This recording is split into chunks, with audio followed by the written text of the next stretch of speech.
그 안녕이라는 말을 이렇게 국어사전에 이렇게 찾아보면 영어로도 표현이 되어 있는 것 같아요. 그래서 그게 더 쉬울 것 같은데, 안녕이라는 말을 찾아보면 첫 번째 나오는 단어가 peace입니다. paz. 두 번째는 tranquilidad. 세 번째는 well-being, welfare 이런 식으로 펼쳐져요. 그러니까 우리가 일반적으로 안녕하세요라는 인사를 하게 될 때 사실 그 안에 담겨있는 첫 번째 의미가 바로 평화라는 얘기예요. 뭐 세상 사람들이 안녕하세요라고 쉽게 이야기를 하지만 특별히 그리스도교 신자들이 나누는 안녕의 의미 안에는 반드시 부활하신 그리스도의 평화를 담을 수 있는 인사여야 되는 거예요. 내가 정말 마음을 다해서 그리고 그리스도의 그 마음을 담아서 안녕하세요라고 인사를 하면 이미 나는 어떤 신앙의 생활을 살고 있는 거라고 봐도 좋습니다. 그래서 여러분들에게 안녕하십니까 보다는 안녕하세요라는 인사를 드리는 것은 두 가지 의미를 담고 있는 거예요. 첫 번째, 꼭 안녕하시기를 바랍니다. 두 번째는 정말로 안녕하세요라고 묻게 되는 거죠. 별로 안녕하시지 못하셨던 것 같습니다. 물이 안 나온 덕분에 형제들의 생얼을 볼 수 있어서 너무나 기뻤습니다. 아주 적나라하게 드러나는 그 머리도 제대로 썰지 못하고 나오는 그 모습을 보면서 참 우리 형제들이 이런 모습이었구나라는 생각이 들면서 형제들과 처음 만났던 그런 시간들도 좀 생각을 하게 됐어요. 여기 침묵의 그늘에서 그대를 맑히라. 이 부드러운 바람결에 그대의 향기를 실어라. 그대 아름다운 강물로 흐르라. 오 그대한 저 불멸의 달을 보라. 길상사라는 절에 혹시 가보신 분이 계신지 모르겠는데 거기를 가면 큰 나무가 하나 있어요. 그래서 그 밑에 나무로 조각된 4단짜리 시가 이렇게 조각이 돼서 이렇게 붙여져 있습니다. 거기에 나와 있는 글씨 법정 스님의 시라고 그러는데 제가 거기에 피정을 아주 잘 드러내는 말입니다. 여기 침묵의 그늘에서 그대를 맑히라. 맑게 하라. 이 부드러운 바람결에 그대의 향기를 실으라. 우리는 그리스도의 향기를 지닌 존재들인데 가끔 우리가 그렇게 향기를 뿜어내는 존재라는 것을 잃어버리고 지내는 경우가 많습니다. 그대 아름다운 강물로 흐르라. 여기 있는 피정 공동체인데 내 존재의 강물들을 형제들에게 흘려보낼 수 있는 시간이 되게 좋아요. 가장 마지막 중요한 건 그겁니다. 오 그대 안에 있는 저 불멸의 달을 보라. 우리는 하느님의 모상이고 내 안에 마치 무슨 아이언맨의 그 심장에 뭔가 꽂히는 그런 것처럼 하느님께서 늘 머무시는 그 자리가 흔적처럼 남아있어요. 달이라고 하는 겁니까? 결국 태양으로 빛을 받아야 그 의미를 드러내는 존재라고 할 때 내 안에 있는 그 불멸의 달, 하느님의 모상의 흔적을 기억하는 것은 너무나 중요하다고 생각합니다. 그래서 이 피정이 그런 마음으로 진행이 됐으면 하는 그런 바람입니다. 뭐 몇몇 형제들과 나눈 얘기인데 피정이 뭐라고 생각합니까? 라고 물어봤어요. 제가 사실 연피정을 시작하면서도 그렇고 매월의 피정 안에서도 내가 어떤 마음으로 그 피정을 시작하는가는 너무나 중요합니다. 그래서 우리 형제들의 의견들인데 그래요. 쉬는 시간입니다. 회개의 시간입니다. 돌아감의 시간입니다. 기도하는 시간입니다. 하느님을 만나는 시간입니다. 의미를 찾는 시간입니다. 잃어버린 것들을 회복하는 시간입니다. 다시 보는 시간입니다. 내 마음을 깎는 시간입니다.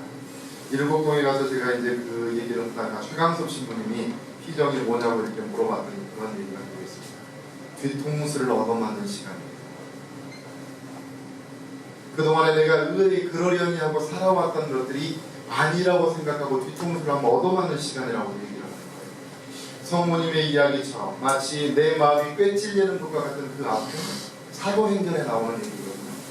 2장 37절에 보면 베드로의 회개 이야기를 그 설교를 듣게 되는 그 유다 백성들이 가슴이 꿰찔리듯 아파하면서 이렇게 묻는 거예요. 그러면 우리가 도대체 어떻게 해야 합니까? 사실 우리에게 필요한 질문이기도 한 것 같습니다. 가끔은 내가 살아온 삶에 대해서 내 가슴을 치면서 뒤통수를 얻어맞는 것 같은 느낌, 그리고 가끔 가슴이 꿰찔리는 것 같은 그런 아픔의 시간이 피정이 돼야 되는 것 같아요. 그냥 단순하게 쉼의 의미만 가지고는 부족하다는 생각이 듭니다. 나름대로 그래서 제가 피정에 대한 생각들을 좀 정리를 해보겠습니다. 이렇게 표현을 하고 싶어요. 첫 번째, 쉼이라는 의미입니다. 그 중국 한서에는 그 쉰다는 말을 완대라는 말로 불러요. 허리띠를 늦추고 맨다는 얘기예요. 우리가 사목 안에서 그리고 공동체 안에서 내 자신이 받았던 그 스트레스라고 할까요? 내 자신을 꽉 쥐어짜고 있던 그런 생각들로부터 이제 내 자신을 조금 풀어헤칠 시간이 있다고 그러는 거죠. 뭐 심인수 신부님이 제일 바쁘실 거예요, 그죠? 그 원고 끝날 때가 되면, 가족지 나올 때가 되면 누구보다도 가장 바쁘게 스트레스를 받으면서 움직이시는 분인데, 이 피정 기간에는 그런 것도 조금 내려놓으셔야 될 것 같습니다. 어떤 분들은 이미 그 숙제를 가지고 오신 분들 계시죠. 이 연피정들은 꼭 뭔가를 해야지라고 가져오신 분들이 있습니다. 어떤 분들은 번역을 하시는 분도 계시고, 뭐 어떤 분들은 요 시간이 끝나면 가서 해야 될 강론을 생각하시는 분도 계십니다. 근데 이 피정 기간만큼은 조금 내려놓고 계셔도 좋지 않을까라는 생각이 듭니다. 파울로 코엘료, 우리가 다 아는 유명한 작가인데, 흐르는 강물처럼이라는 책에서 이런 표현을 씁니다. 우리의 마음은 연필에 비유할 수 있습니다. 연필은 쓰는 것을 멈추고 무뎌진 몸을 깎아야 할 때가 있습니다. 당장 아프고 힘들더라도 무뎌지고 무감각해진 그 심을 깎으면 더 예리하게 쓸 수 있기 때문에 그렇습니다. 어떤 면에서 이 피정은 마음을 깎는 시간이 될 수도 있겠다는 생각이 들어요. 또 하나의 의미로는 돌아가는 의미가 있습니다. 이런 것들을, 잃어버린 것들을 회복하는 거죠. 이스라엘 백성들이 과월절, 오순절, 추석절이면 그 성지로 돌아가는 이유가 뭡니까? 내가 어디에서 시작됐는지 그 첫 마음을 보고 싶은 그 마음이잖아요. 그 첫 마음으로 돌아가는 거죠. 어제도 그 몇 분이 이야기를 나눠주셨는데, 그 대림동에 10명의 그 형제들이, 지원자 형제들이 지금 광주로 내려갔는데, 그 대림동에서 산 시간이 딱 한 달입니다. 백분도사님하고 좋은 시간을 가졌고, 근데 아이들이 떠나기 전날 밤에 벌어진 일이에요. 이 아이들과 이별하는 자리에서 이제 우리 아이들은 사실 굉장히 그 원시적이죠. 마음 표현하는 자리. 편지를 써서 준 거예요. 어떤 친구는 5통을 줬습니다. 그것에 그 너무 감동한 나머지 청주에서 한 형제가 눈물을 흘렸어요. 눈물이 막 멈추질 않는 거예요. 15분, 20분 계속 그 형제를 다독거리다가 시간을 보냈던 기억이 있습니다. 그게 우리의 첫 마음이에요. 사실 요즘 아이들이 그런 감정적인 것들로부터 멀어져 있는 것처럼 보이지만, 사실 그런 감정이 다가올, 그런 감동이 다가올 때 누구보다도 더 뜨겁게 불타오를 수 있는 아이들이 우리 아이들이라고 생각합니다. 아이들 때문에 눈물을 흘러보신 적 있습니다.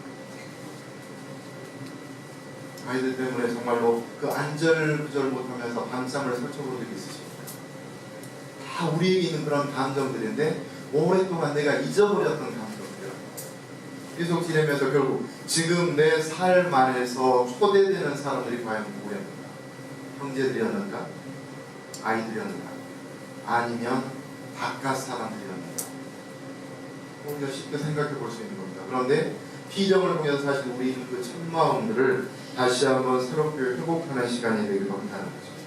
본 루아 전기를, 오늘은 내가 필리포 리날디를 제가 말씀을 드릴 텐데, 본 루아 전기를 읽어보면 그 안에 돈 보스코가 돈 루아에게 자주 던졌다고 하는 성 베르나르도 묵상법이라는 게 나와요. 그 3가지 아주 단순한 질문입니다. 첫 번째, 나는 어디로 구하는가? 두 번째, 나는 지금 어디에 있는가? 혹은 나는 무엇을 지금 하고 있는가? 세 번째, 나는 어디를 향해서 걸어갈 것인가?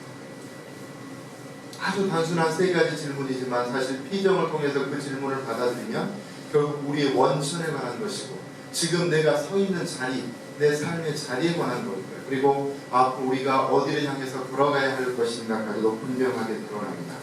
이 피정을 통해서 우리가 함께 나누는 이야기, 무엇보다도 제가 우리 형제들과 함께 나누고 싶은 얘기는 성사적인 사고라고 할 거예요.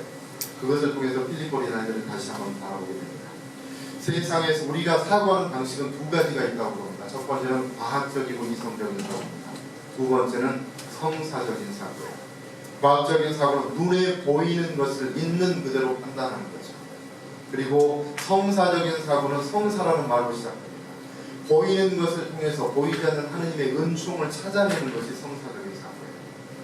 교황님께서 복음의 기쁨이라는 책을 통해서 오늘날의 주류 문화에 대해서 이런 표현을 했습니다. 오늘날의 주류 문화는 가시적인 것, 피상적인 것, 표피적인 것, 일시적인 것, 잠정적인 것. 이해하시겠죠?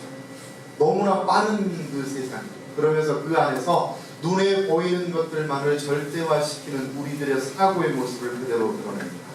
그것에 대해서 우리가 다시 생각해야 될 것이 바로 성사적인 사고라고 하는 겁니다. 신앙의 빛, 요한의 첫 번째 빼치기에 나오는 얘기입니다. 로마서 10장 17절의 얘기입니다. 믿음은 들음에서 옵니다. 믿음은 들음에서 옵니다. 신앙은 말씀하시는 하느님의 목소리를 알아채고 스스로 그 말씀에 자신을 열고 그 말씀에 순종하여 따르는 것에 대한 얘기입니다. 모르겠습니다. 성인을 소개하기 위해서 사실 PPT를 쓰는 것도 굉장히 효과적일 거라고 생각을 합니다. 그런데 저는 개인적인 생각에 P정과 PPT는 잘 안 맞는 것 같아요. 지금 교황님께서 하시는 그 보는 것의 결정적인 약점은 뭐냐면 자유를 위한 공간을 남겨두지 않는다. 눈에 보이는 것으로 끝나는 것이지 그것이 새로운 사고를 향해서 지평이 열리지 않는 것이 약점이라고 얘기하셨어요. 사실 우리 안에서 드러납니다. PPT 사진을 눈에 보는 것으로 끝이면 안 되죠. 그것이 끊임없이 내 삶에서 새로운 메아리로 울려 퍼지기 위해서는 그것이 새로운 방식으로 우리에게 전해야 되는데 그 중에 하나가 바로 잘 듣는 것에 말합니다. 우리가 그 성탄을 준비하는 그 마음 중에 하나였죠. 요셉 성인이나 스가랴 그 아버지들이 아이를 입히는 방식은 뭡니까? 그 침묵이죠. 들음을 통해서입니다. 스가랴가 그렇게 말을 하고 싶은데 입을 닫아버립니다. 미스테리온이라는 그 히라보가 있어요. 그 말이 신비라는 말인데 그것이 라틴어로 넘어오면 첫 번째가 사크라멘툼 성사로 바뀝니다. 또 하나는 그냥 미스테리로 그대로 나는 거죠. 근데 그 말의 어원이 바로 뮤인이라는 히라보 동사로 시작해요. 하느님의 신비에 대해서 우리가 갖게 되는 태도를 드러내는 말인데 뮤인이라는 동사의 뜻은 입을 다물다, 침묵합니다. 사실 우리가 하느님의 신비를 알아듣는 방식 그리고 성사적인 사고를 알아듣는 방식은 바로 침묵을 통해서 그리고 들음을 통해서 온다라는 그런 생각을 하게 되는 거죠. 글쎄요, 과학적인 사고와 성사적인 사고의 차이가 뭘까라는 생각을 하는데 지금 당장은 제가 주로 자주 이제 강의할 때 예를 드는 것이 여기 안에 담겨있는 물 한 컵, 본당에 가 어디를 가나 물이 한 컵이 올라와 있는데 이제 준비하는 사람이었으면 제가 준비를 하려고 해요. 여기서 먼저 한 사람만 쳐다보지 않으시면 좋겠고 지금 딱 한 사람 있는 거예요. 그래서 저 물컵을 누가 가져놔야 될까 고민하시지 말고 누군가가 한번 그런 봉사를 해보는 거예요. 저를 포함해서 도움이 될 것 같습니다. 물컵에 물이 담겨있는 것을 보면 단순하게 우리가 과학적인 사고 안에서는 그냥 그것이 유리컵인지 플라스틱 컵인지 사기인지 그 안에 물이 얼마나 담겨있는지만 생각하면 그것은 과학적이고 이성적인 사고, 성사적인 사고는 뭐죠?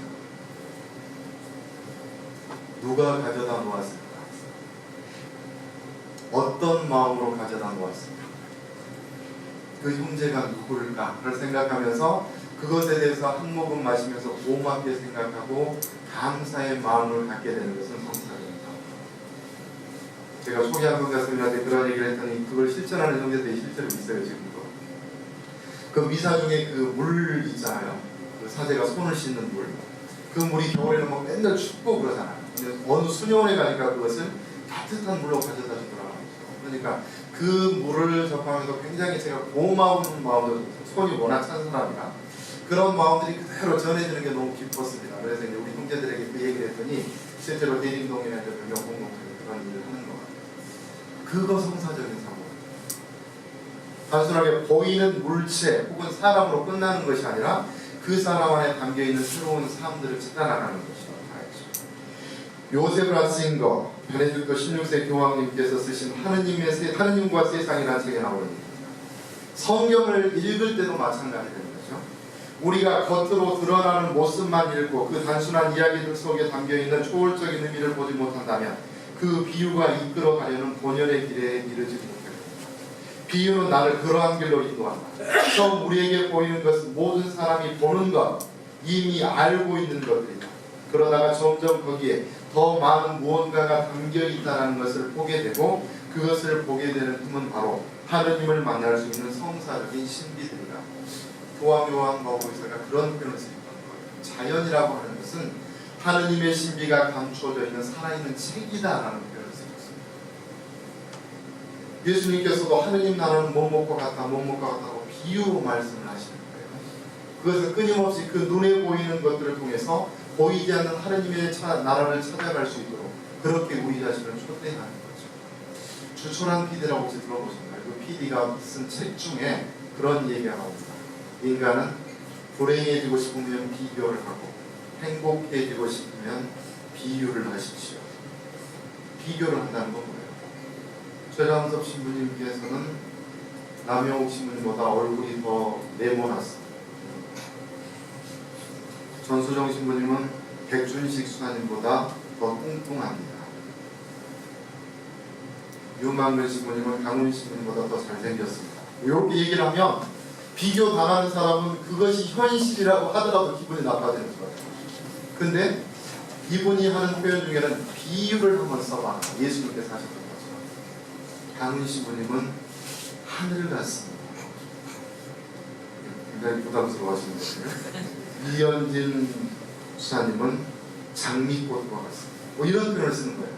뭐 하늘이라는 말에 내가 어떤 의미를 담아있는지 강훈 신부님은 중요한 게 아니에요. 근데 저 형제가 왜 나에게 하늘이라는 말을 썼을까?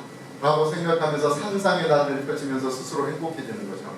저는 뭐 변덕스러운 강훈 신부님의 마음을 거기다 담을 수도 있으나 본인이 생각할 때 하늘에 대한 좋은 이미지를 무장하게 이렇게 펼쳐나갈 수 있다고 생각하면 그 안에서 우리는 서로 충분히 행복을 느낄 수 있는 거예요. 비교보다는 비유를 하도록 초대를 하는 거죠. 돈보스코의 예방교육 안에서 종교라고 하는 게 과연 뭡니까? 피에라 까발리의 책에 나온 얘기인데 현재 삶에 더 깊은 의미를 부여하게 하는 것입니다. 자신의 자리에서 당연한 것을 성실하게 실천하면서도 초월적인 세계를 향하도록 교육하는 겁니다. 종교는 세상의 모든 보이는 것을 통하여 영원한 세상을 미리 볼 수 있는 시선을 갖게 하는 겁니다. 자신이 원하는 것만 보는 것, 보고 싶은 것만 보는 것, 눈에 보이는 것에 그치고 그 안에서 하느님을 보지 못한다면 참으로 우리는 본다고 할 수는 없을 것입니다. 예수님은 보이는 것 안에서 보이지 않는 하느님의 뜻을 찾아내도록 우리를 초대하십니다. 그거죠. 그래서 정말 우리 안에 일어나는 그 사건들을 만나는 사람들을 성사적인 사고로 만날 수 있도록 우리 형제들을 초대합니다. 지금부터는 이제 필리포 리날드에 관한 얘기를 할 텐데 이것 역시 돈보스코의 성사적인 사고가 아주 그대로 드러나는 부분입니다. 필리포 리날드입니다. 돈보스코의 3대 후계자이고 살레시오의 4대 총장입니다. 1856년 이탈리아의 루몽베라토에서 태어나셨고 돈보스코의 확신에 찬 초대에도 불구하고 자신의 성소에 대해서는 주저하고 머뭇거리다가 마침내 1877년에 입회하는 것을 보겠습니다. 성소에 대한 얘기를 필리포 리날디의 성소에 대해서 먼저 다루면 이런 얘기죠. 그 50주년 표고렉에 나오는 얘기라고 합니다. 나는 돈보스코가 참으로 성인이라는 것을 확신했지만 자신이 사제로 부름받지 않았다는 것에 대해서도 확신했다. 필리포 리날디가 이렇게 얘기합니다. 나는 하느님께서 돈보스코를 통해 그토록 명백하게 보여주었던 성소에 완강하게 저항했었다. 자, 돈보스코와 필리포 리날디가 만나는 장면부터 그 성소를 조금 더 살펴봅니다. 돈보스코가 자기 아이들을 데리고 소풍을 자주 갔었잖아요. 악대를 이끌고도 가고 그랬었는데 거기에는 두 가지 의미가 담겨 있다고 헤리쇼 보스코가 쓴 돈보스코 그 책에 나와 있어요. 첫 번째는 그 함께하는 아이들에게 잊지 못할 추억을 남겨주는 겁니다. 두 번째는 뭐예요? 자신을 알려서 성소자도로 아이들을 초대하는 것이 목적이었어요. 헤리쇼 보스코의 그 책에 보면 그렇게 소풍을 통해서 돈보스코를 만나고 초대받은 아이들이 꽤 많이 있다는 것을 실제로 보여주고 있는 자료가 있습니다. 그런데 필리포 리날디도 그 중에 한 명이었다고 하는 겁니다. 1861년 5살짜리 필리포 리날디가 루몽베라토의 돈보스코가 아이들과 함께 도착을 합니다. 그리고 필리포 리날디의 집에서 악대 공연을 보여요. 5살짜리 필리포가 멍하니 그것을 쳐다봅니다. 음악이 끝나자마자 돈보스코를 향해서 박수를 치면서 함성을 지르는 필리포 리날디를 볼 수 있습니다. 거기서 시간을 보내다가 이제 그 기차 시간이 늦어져가지고 돈보스코가 필리포 리날디의 아버지에게 마차를 빌리는 장면이 나옵니다. 그때 한참 동안 돈보스코가 필리포 리날디를 바라봅니다. 성사적인 사고. 어떤 면에서 지카리아가 태어났을 때 요 세례자 요한이 태어났을 때 그 마을 사람들이 바라보는 이 아이가 당장 도대체 어떻게 될 것인가 라는 그 시선으로 돈보스코가 그 아이를 바라보는 것입니다. 자, 필리포 리날디가 10살이 되었을 때 돈보스코라는 이름이 자신의 삶 안에서 큰 파문을 일으키는 사건이 일어나는데 고향 루몽페라토에서 한뼘거리라고 표현이 되어 있어요. 그 책에서는 미라볼 루몽페라토에서 한뼘거리에 있는 미라벨로에 돈보스코가 소신학교를 세우게 되고 필리포 리날디의 아버지가 필리포를 그 학교에 입학을 시킵니다. 그래서 거기서 아시스텐트 두 사람을 만나게 되는데 첫 번째가 파울로 알베라예요. 또 한 사람은 이름은 거론하지 않지만 그 또 한 사람이 문제입니다. 알베라 신부님에 대해서는 굉장히 좋은 이야기를 필리포 리날디가 해요. 내게 알베라 신부님은 수호천사 같은 분이었습니다. 그분이 해주시는 일들을 생각할 때마다 감동에 빠져들게 하는 그런 사람으로 저를 대해주셨습니다. 이게 파울로 알베라였습니다. 또 한 사람의 아시스텐트는 아이들을 거칠게 다뤄 상처를 주는 그런 사람이었고 두 아시스텐트가 있어서 한 사람은 필리포 리날디가 정말 마음에 두는 파울로 알베라였고 또 한 사람은 아이들을 아주 거칠게 다루는 사람이었다고 얘기합니다. 근데 필리포 리날디가 그 아시스텐트에게 여러 번 이렇게 상처를 입는 것 같아요. 더군다나 그 안에서 왼쪽 눈에 또 상처가 생기게 됩니다. 병이 생겨요. 그래서 여러 가지 이유로 이제 그 책에서는 그 지도교사가 독특한 방식으로 필리포 리날디를 괴롭혔다고 하여튼 그런 이유 때문에 필리포 리날디가 중간에 포기하고 집에 가버려요. 근데 돈보스코가 엄청 속상해합니다. 그것 때문에. 그러면서 이렇게 편지를 씁니다. 필리포야 잊지 마라. 돈보스코의 집은 항상 너에게 열려있다. 필리포는 그 후로 몇 년 동안 돈보스코로부터 계속 여러 번의 편지를 받습니다. 돈보스코가 한 아이에 대해서 이렇게 집요한 적이 없었다고 해요. 되게 싫어요. 아니요. 끝냈어야 되는데 돈보스코가 또 다시 편지를 보내고 그러면서 필리포 리날디를 바라보는 거죠. 이거 예방교육의 이성입니다. 물론 우리가 합리적으로 아이들을 교육하고 그 아이들에게 규칙을 가르쳐주는 것도 이성이지만 또 하나의 이성의 차원은 뭐예요? 그 아이의 현재의 모습을 통해서 보이지 않는 그 미래의 모습까지도 예상해내는 것이 이성의 그 노력이라고 얘기하는 거거든요. 마치 그 도토리에서 알참나무를 바라보는 그 시야 있잖아요. 교육자의 시야. 이것도 역시 이성의 어떤 한 역할이라고 얘기합니다. 그러니까 돈보스코는 그걸 보고 있었던 것 같아요. 그 미켈란젤로인가요? 다비드상을 제작할 당시에 그 고백을 이렇게 했다고 하죠. 나는 그 바위를 바라볼 때 실제로 그 안에 다비드상이 보였다. 그러니까 그 바위 안에서 다비드상이 아닌 것만 깎아내면 되었다고 얘기하는 거예요. 사실 우리에게 필요한 시선 중에 하나입니다. 자, 필리포 리날디가 18살이 됐습니다. 1874년이었고 돈보스코가 또다시 그를 방문했어요. 그런데 이 상황 안에서 필리포 리날디가 돈보스코의 두 가지 모습을 보게 됩니다. 첫 번째, 당시에 돈보스코가 왔다라는 얘기를 듣고 어떤 여인이 찾아오는데 병든 팔에 목발을 짚고 나타나요. 그러면서 돈보스코에게 도우미신 마리아 강복을 좀 해주십시오라고 청하죠. 근데 돈보스코가 도우미신 마리아 강복을 하니까 이 사람이 목발을 버리고 걸어서 집에서 나옵니다. 그리고 필리포 리날디가 계속 돈보스코를 이렇게 보잖아요. 안 보는 척 하면서. 근데 어느 한순간 돈보스코가 탈원 상태에 빠져있는 것을 필리포 리날디가 봐요. 그럼에도 불구하고 그가 성인이라는 것을 내가 인정함에도 불구하고 나는 성소가 없다라고 필리포 리날디는 생각을 합니다. 자, 20살이 되었습니다. 드디어. 이제 필리포 리날디의 가정 안에서 모든 것들이 해결됐어요. 형은 사제였고 동생은 소신학교에 재학 중이었습니다. 두 누나들도 이미 결혼을 했어요. 이제 당연히 필리포 리날디에게 가족의 모든 관심이 가게 되고 실제로 많은 처녀들 가운데 한 여자하고 이렇게 연결이 돼서 혼담이 오가는 상황이 벌어집니다. 그 필리포 리날디가 이렇게 고백을 합니다. 나는 기도했습니다. 그러고 나서 결혼은 내게 맞지 않다는 결론을 했습니다. 나는 결혼은 아닌 것 같다고 생각을 하는 거예요. 그러면서도 돈보스코를 거부하는 거죠. 바로 이 시기에 돈보스코도 이제 필리포 리날디하고 전투를 벌일 생각으로 찾아온 거예요. 토리노에서. 그리고 나서 이 두 사람 이야기가 이렇게 펼쳐집니다. 1876년입니다. 20살 되고 돈보스코의 방문을 예측한 필리포 리날디는 성인이 또 자신의 성소 문제를 거론할 것이라고 확신하여 성인의 모든 움직임을 방해하리라고 마음먹었다. 긴 대화가 이어졌다. 필리포는 농부의 단순한 고집으로 자기가 갈 수 없는 상황들을 이야기했고 돈보스코는 역시 농부 출신답게 침착하게 하나하나 반박해 나가기 시작했다. 이런 상황에 대해서 필리포 리날디는 다음과 같이 회고한다. 나는 조금씩 돈보스코에게 설득당하고 있었다.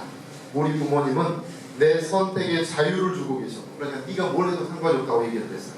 내 결심은 돈보스코에게로 점점 기울어지고 있었다. 돈보스코는 나의 모든 반대들을 분쇄하고 나를 완전히 설복시켰다. 그러다 결국 끌려가는 돈보스코가 일반적으로 늘 그 아이들을 초대하는 방법이 권유하고 이끄는 방식이었어요. 그런데 필리포 리날디에게만큼은 아주 강하게 명령을 하는 거예요. 여러 번 싫어요, 싫어요, 싫어요 하고 얘기하는 때 돈보스코는 그것이 안 돼, 안 돼, 안 되라고 얘기를 했던 거예요. 실제로 1882년에 필리포 리날디가 서품을 받게 되고 코스타마냐 남미에서 돌아옵니다. 그러면서 그 선교사에 관한 얘기를 하면서 형제들을 초대하죠.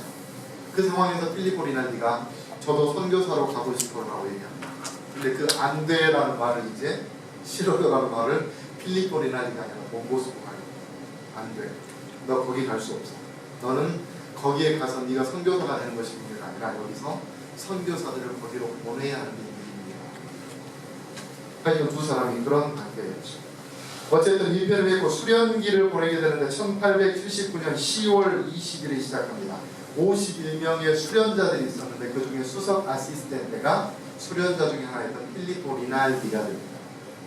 1879년에 10월에 수련을 시작했고 1880년에 첫 서원을 하면서 공신도를 하게 됩니다. 그 당시에 가능했던 일이죠.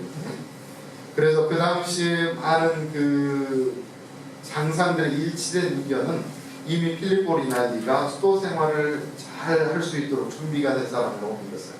그래서 1년 만에 종신선까지 하게 되는 그런 일이 벌어지게 됐어요. 1880년 8월 13일 1년도 안 됐는데 종신선을 하게 됐어요. 자, 이제는 사제직이 목표입니다. 사제직. 근데 이미 비오 9세로부터 돈보스코의 교황이라고 이야기하는 비오 9세로부터 돈보스코가 실습기를 거치지 않아도 서품을 받을 수 있는 길을 이미 열어놨어요. 그 권한을 이제 교황으로 받은 거죠. 이것을 철저하게 필리포 리날디에게 시킵니다. 공부, 시험, 성질, 나는 이 모든 것을 무조건적인 순명을 통해 해냈다. 돈보스코는 내게 며칠날 시험을 준비하게 라고 말했고 이날이 바로 자네의 수직날일세라고 말씀을 했습니다. 나는 시험을 받고 그 명령대로 수직을 받고 서품을 받고 이렇게 있거든요. 하여튼 종신선을 와서 2년 후에 1882년 10월 22일 날 서품을 받게 됐고 그 다음에 양성 파트에서도 일을 했고 스페인에서도 활동을 하고 부총장 겸 총장으로까지 이렇게 아주 많은 활약을 하게 됩니다. 외적인 활약들을 하게 되는 거죠. 그런데 우리가 보게 되는 것은 성사적인 사관에서 필리포 리날디를 봅니다. 첫 번째 주목하고 싶은 것은 필리포 리날디의 돌아가시는 그 모습입니다.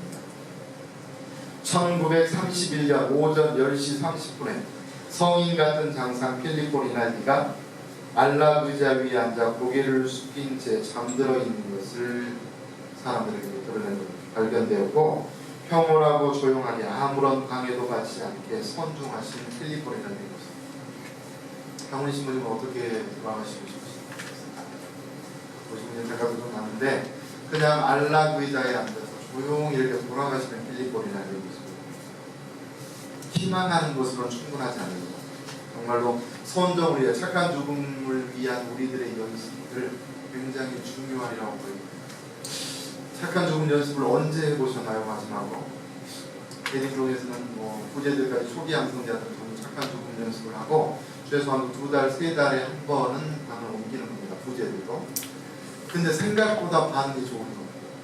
너무 귀찮게 느껴졌어요. 저는 그래서 형제들이 저 착한 죽음 연습을 어떻게 받아들일까 엄청 궁금했는데 공도사님이 계시는데 가족회의 끝날 때쯤에 우리가 착한 죽음 연습에 대한 이야기를 나누거든요. 근데 생각보다 형제들이 거기에 대해서 많은 의미를 두고 있었어요. 버리는 것뿐만이 아니라 침묵에 관해서 그리고 자기 자신의 삶에 대해서 총체적으로 돌아보고 반성하는 그 형제들의 모습을 보면서 굉장히 어떤 존경어린 그런 마음이 생겨나는 거. 그러면서 저도 생각을 한 거죠. 내가 언제 착한 죽음 연습이라는 이름으로 방청소를 하고 사무실 정리를 했는가 하는 생각을 좀 하게 됐어요. 연피전 끝나고 돌아가실 때 개인 생활 계획 안에 착한 죽음의 연습에 하나님이 들어가도 좋을 것 같고 또 하나 초대하고 싶은 것은 그 돈보스코 정리되나 페리시오 보스코의 800페이지. 아직 읽으신 분이 거의 없을 걸로 아는데 꼭 한번 읽어보고 싶어요. 저는 카리타스 연피정 들어가서 그걸 읽어보거든요. 근데 그냥 읽다가 그냥 뒤에서부터 좀 한번 읽어보고 싶어서 그때가 이제 그 뭡니까 위령성을 읽어요. 그래서 700페이지부터 800페이지까지 저 책을 김진우 사님이 준비를 하고 계시는 거예요. 읽으려고. 그 부분을 읽으면서 정말로 어린이처럼 막 눈물이 쏟아지는 거예요.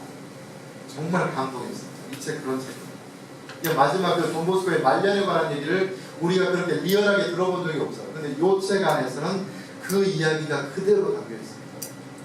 돌아가시기 10년 전에 그 가스텔리아의 갈등, 예수 성심 성당은 단순하게 그냥 짓고 끝나는 문제가 아니라 그것을 통해서 받았던 돈보스코의 어떤 모욕감이라고 할까요? 그런 노력들, 눈물들이 그대로 담겨 있어요. 두 번째 시간에 그 얘기를 조금 여러분과 나누고 싶은데, 그러면서 그 마지막에 돈보스코의 너무나 불쌍한 모습입니다. 갈리에로 돈 루아가 이렇게 어디를 갈 때마다 너희들이 결국 나를 남겨두고 그렇게 가느냐라고 하면서 이렇게 눈물을 흘리는 돈보스코의 인간적인 모습을 보면서 굉장히 좀 안타깝고 측은한 마음이 들었어요. 그래서 막 그 피정 중간에 막 눈물을 흘렸던 거죠. 올 한 해 800페이지입니다. 그렇게 길지 않아요. 한번 읽어보시면 어떨까. 그 필리포니라는 영성에 관한 얘기를 좀 하고 싶습니다. 첫 번째, 돈보스코를 닮은 요한 프란체시아입니다. 우리가 아주 잘 알고 있는 것처럼 돈보스코와 40년 그리고 필리포 리날디와 30년을 살았던 두 분께서 리날디 신부는 오직 한 가지죠. 목소리 외에서만 다르고, 목소리만 다르고 다른 그 모든 것들이 돈보스코와 똑같다라고 표현을 했습니다. 요셉 갈라상스 아시죠? 그 순교 목자신데 그분이 이런 표현을 쓰셔요. 필리포 리날디가 스페인에 아주 오래 머물러 있잖아요. 그분은 우리들 가운데 계시는 돈보스코의 화신이었다. 그분이 우리 창립자에 대해서 이야기해 준 것을 우리는 바로 그분 안에서 쉽게 발견할 수 있었다. 필리포 리날디가 돈보스코에 대해서 막 이야기를 합니다. 근데 사실 그 이야기가 결국은 필리포 리날디 안에서 그대로 발견되는 이야기였다고 하는 거예요. 필리포 리날디가 아주 자주 하던 얘기입니다. 돈보스코께서 과연 오늘날 우리 시대에 우리 위치에 있었다면 무엇을 하셨을까? 그리고 무엇을 해내셨을까? 우리는 그것을 생각해야 합니다. 어떤 상황에서도 서두르지 않는 발걸음, 언제나 따뜻한 환대, 조용하고 활기를 북돋아주는 말, 동요하지 않는 침착성. 사람들은 바로 이것을 돈보스코에서와 똑같이 필리포 리날디에게서 발견할 수 있었다고 얘기하는 거죠. 자, 필리포 리날디의 영적 생활을 보면 그는 우리가 외적으로 평가하는 것처럼 활동가나 경영가였을 뿐만 아니라 신앙의 사람이자 내적 생활을 영위한 사람이었습니다. 언제나 그는 조용하고 평온했으며 하느님과 하나 된 사람처럼 보였습니다. 라고 고백을 하는 거죠. 총장서한, 아까 그 뒤쪽에 어떤 분이 갖고 계시는데 419호입니다. 2014년 12월 8일 날 총장님이 말씀을 하셨고 이 책을 내셨고 20페이지에 나와 있는 겁니다. 최근에 일어난 일인데 어떤 나라에서 우리의 사회활동은 크게 인정을 받고 있는데 반해 공원생활자인 신앙인으로서의 우리의 살레시오 상황에 대해서는 별로 존경을 받지 못한다는 사실이었습니다. 제27자 총회문헌 103페이지입니다. 사회적 요구를 할 때에는 사람들이 보통 우리를 찾아오지만 영적인 체험이 필요할 때는 다른 곳으로. 알도지라우가 그런 표현을 쓰셨다고 그러죠. 예방 교육하고 영성은 떨어지는 말이 아니다. 돈보스코에게 있어서 교육은 곧 영성이고 영성은 곧 교육이다. 그 두 가지가 하나로 가는 게 중요해요. 근데 우리 형제들 중에 많은 분들은 예방 교육을 실천한다고 본인이 이야기하면서 그것을 영성이라고 생각하지는 않는 것 같습니다. 그것을 영성으로 살 수 있어야 되는데 그냥 어떤 교육적인 것들, 교육적인 시스템으로만 이해하고 있다면 우리는 사실 어떤 면에서 예방교육을 영성으로 받아들이는 것은 아니라고 볼 수 있어요. 우리의 영성을 예방교육이라고 얘기하면 그 예방교육을 실현하는 장에서 우리는 우리들의 영성을 카리스마를 발견할 수 있어야 한다. 거룩함을 추구함에 있어서 우리가 관심을 두어야 하는 것은 매일 생활에서 숨은 희생과 의무입니다. 그 고해성 사에 관해서 비서 페라리 신부님이 얘기하는 거예요. 나와 함께 20여 년 동안 그는 매일 아침 6시 정각에 성 베드로제단 그 곁에 있는 고백소에서 자신의 자리에 앉습니다. 그리고 8시가 되면 그곳을 떠납니다. 매일 아침 6시부터 8시까지 고해성사를 주었던 성입니다. 리날디 신부의 영적 태도는 매우 단순했고 신뢰를 바탕으로 두고 있었고, 그분은 사실 피정이나 회합 등 어떤 그 모임에서 강의 청탁이 들어올 때 그것을 거부한 적이 없었다고 합니다. 찔리는 것들이기도 한데 거절을 하는데 그런 적이 없었다고 얘기를 하고 있네요. 그리고 중요한 건 이거예요. 그와의 어떤 영적 지도, 영적 면담을 하고 난 청중들은 내가 좀 더 나아져야 되겠다는 강한 의욕을 줘요. 함께 영적 지도, 영적 공부를 하는 형제들이나 아이들과의 그 이야기가 끝났을 때 그들의 마음속에서 좀 더 나아져야 되겠다, 개선되어야 되겠다는 생각을 주는 영적 지도가 필리포입니다. 자, 마지막인데 내적 결심의 표현들이라고 이야기하는데, 지금 여러분들이 받으셨던 그 뭡니까? 개인 양성 계획을 말하는 얘기예요. 조금 그 설명이 들어가도 좋을 듯 한데 하여튼 그것을 이제 해보시는데, 죄송합니다. 대리인공공 목회는 매년 마지막에 저 개인 생활 계획을 수치화시켜서 형제들끼리 나와요. 저는 이게 몇 점입니다, 몇 점입니다 하면서 그 안에서 자기의 1년의 생활을 반성하는 기회를 갖게 되는데, 이게 굉장히 의미 있는 일이라고 생각이 들거든요. 그리고 사실 이 연피정 기간 동안에 광고양 신부님께서 특별히 개인 양성 생활 계획을 반드시 작성하라고 얘기를 하시는데, 모르겠습니다. 하여튼 저는 저 틀을 그대로 따오는 것도 중요한데 거기에 조금 자기 나름대로 어떤 방식으로 소화하는 것도 중요하다고 생각합니다. 그러면서 필리포 리날디 얘기를 여러분들은 나옵니다. 필리포 리날디가 그러셨다고. 신학생일 때 필리포 리날디 일기장에 이런 내용들이 있었습니다. 사실 필리포 리날디의 성소라고 하는 것은 어느 시점까지는 늘 경계선에 있었어요. 떠날까 말할까, 떠날까 말까, 이런 거예요. 그래서 떠나고 싶은 유혹이 들었다고 합니다. 그 유혹이 들 때 필리포 리날디가 이렇게 써놓고 자기 자신을 이렇게 채찍질했던 거예요. 나는 왜 떠날 수 없는가? 첫 번째, 세상은 위험한 곳이다. 두 번째, 세속을 떠나도록 결심하게 만든 것이 무엇이었는가? 세 번째, 세속 안에는 지속적인 행복이 없다. 네 번째, 모든 것이 헛된 것이며 정신적이다. 하여튼 몇 가지가 있는데 계속 그렇게 써놓고 자기 자신의 마음을 다스리는 모습을 보게 됩니다. 스페인에 도착했을 때입니다. 자, 이제 아직 새로운 예사이동에 하는 소임을 받기 직전이신 분들도 계시고 받으신 분들도 계시는데, 새로운 소임지에 가서 여러분들은 뭐 할 겁니까?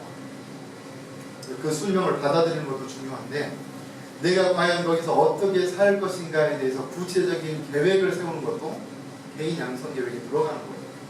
필리포 리날디는 이렇게 하셨습니다. 나 자신에 관해서 어떻게 할까? 구체적으로 한번 적어봅니다. 나 자신에 관해서 나는 겸손하겠다. 그리고 성모님께 대한 신뢰와 용기를 잃지 않겠다. 그럼 형제들에게 사랑과 인내로서 대하겠고 늘 조심성 있게 행동하겠다. 그럼 우리 아이들에 대해서 언제 어디서나 친절하고 유쾌하도록 노력하겠다. 수녀님들에 대해서 눈 감으시면 어떻게 할까요? 수녀님들에 대해서 무시하지 않고 늘 친절하고 절제 있는 행동을 할 것이다. 친구들과 은인들, 동역자들과 협력자들에 대해서는 어떤 이에게도 직선적으로 맞서지 않고 친절하고 우호적으로 접근할 것이며 그들에게 우리의 계획과 궁금을 즉시 알릴 것이다. 개인 양성 계획이 이렇게 이루어지는 것입니다. 보다 구체적이면서도 내가 실제로 실천할 수 있는 내용들을 담을 수 있는 개인 양성 계획이 되는 거고, 사실 필리포 리날디의 이 모습을 우리가 배우는 거죠. 우리가 뭔가를 새롭게 시작할 때, 공동체를 옮겨가게 될 때 구체적으로 어떤 대상에게 나는 이렇게 하겠다라는 그런 것들, 사실 그 안에서 인간적인 양성이나 그런 모든 것들이 다 들어가는 얘기입니다. 그렇게 한번 표현을 해보시면, 광부장이 되면서는 이런 결심을 하셨다고 합니다. 나는 이제 더 겸손하고 더 이해심 깊고 더 친절하도록 해야겠다. 약간 더 신중해지면서도 더 자유로워져야 한다. 언제나 절대로 거친 태도를 보여서는 안 된다. 나를 찾아오는 사람에게 지치거나 서두른 모습을 보여서는 안 된다. 내 마음속에 항상 본모습과 계시도록 해야 할 것이다. 이겁니다. 사실 이게 이제 성찰거리로도 이제 해당이 되는 건데, 내가 새롭게 연피정을 하면서 또 새로운 공동체로 옮겨가면서 그리고 일을 새롭게 받아들이면서 올 한 해 정말로 구체적으로 내가 할 수 있는 것들을 한번 적어보고 그 결심들을 한 해 동안 실천해 보는 것, 이가 아마 필리포 리날디가 우리에게 주신 영적 유산 중에 하나라는 생각. 영광이 성부와 성자와 성령께 우리의 도우미신 마리아님 저희를 위하여